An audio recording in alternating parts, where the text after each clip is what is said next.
Welcome to Nightfall Story Lounge, your nightly escape into romance, mystery, comedy, and sweet dreams. After the service, I stayed. It felt wrong to rush away, wrong to treat the moment like something to check off a list. Ms. Margot deserved more than that, so I hugged family members, accepted soft condolences, stood in quiet clusters of conversation that felt heavier than the room itself. Ballad stayed close. My younger sister had always had a way of making herself useful without being asked. She used to help Ms. Margot with errands, small things, really.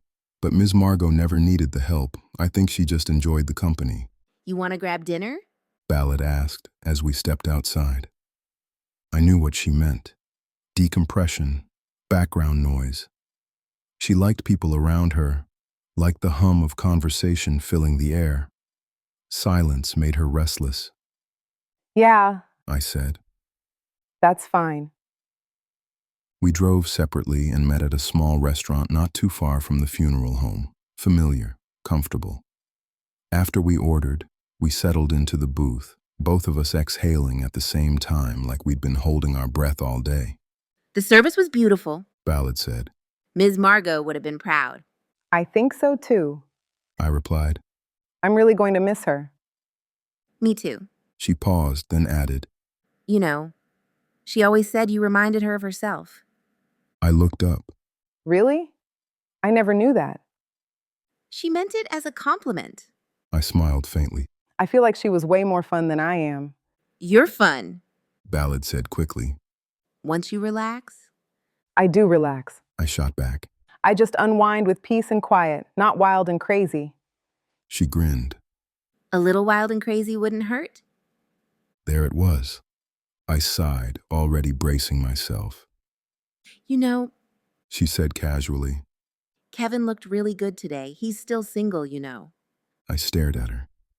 Oh yes, because that's why I go to funerals, to pick up men. Relax. She laughed. You're deflecting, and we will talk about this until I'm satisfied. There is absolutely nothing to talk about. I said firmly. It's business. That hug looked like more than business. I rolled my eyes. Of course you would have seen that. She laughed, then softened. You've always liked him, Chem. He could be the one. I just don't want you to miss something. Don't worry about me. I said quietly. Everything works out the way it's supposed to. I reached for my fork. Now can we eat? I'm done talking about this. She nodded, letting it go. For now. The drive home was quiet. Music played softly, but my thoughts wandered anyway, circling back to Ballad's words despite my best efforts. Kevin had looked steady, different, older maybe, grounded in a way that caught me off guard. I shook my head. Emotions distort things. I knew that better than most. At home, I kicked off my heels and wrapped myself in a blanket, sinking onto the couch with my journal in hand. Sometimes I didn't need answers, just space to be honest. The words came easily, old memories, high school feelings I thought I'd outgrown, daydreams I hadn't entertained in years, the way my heart had skipped when our eyes met, the warmth of his hand against mine. Why now? My life was full, stable, intentional, and yet I couldn't ignore the excitement, the butterflies, the quiet pull I hadn't asked for. I still liked him. That truth settled gently, but firmly. Professional business first, I reminded myself. Everything else, later. I closed the journal, dropped the pen, and stood. The shower was running before I could think myself into circles again. Time to unwind, time to breathe, time to stop asking questions that could wait until morning. The shower helped. Soap suds slid down my skin, warm and grounding, and for a few moments, my thoughts finally slowed. I took my time, body scrubs, lotion, the familiar rhythm of care I'd perfected over the years. This was my reset, my way back to center.